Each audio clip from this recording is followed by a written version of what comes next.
Atlantis Island Realty, and I'm here with my good friend Meredith Bannon.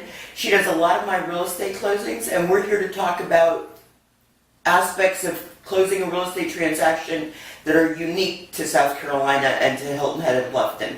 Most of the title land records were burned in Sherman's Marsh to the sea, especially in the Low Country in South Carolina. So we don't really have land records going prior to the Civil War.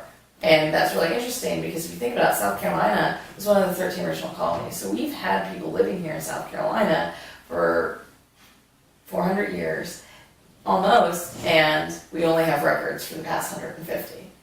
And so after the war, all the records were shambles, and then all the large plantations that existed were divvied up. Various people had ownership, and we also have a unique heritage of heirs property in South Carolina, which is, I'm not sure any other state has it. It's an oral tradition of passing land.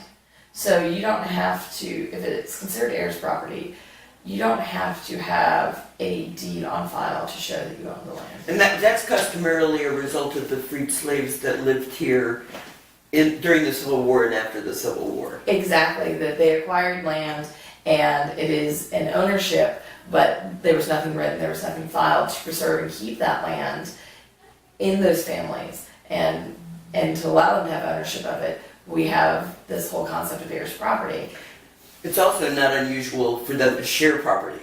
Oh. So they'll have multiple families living on something that's all deeded singularly. Correct. I have seen quiet title actions where there are 78 potential owners to a single piece of property.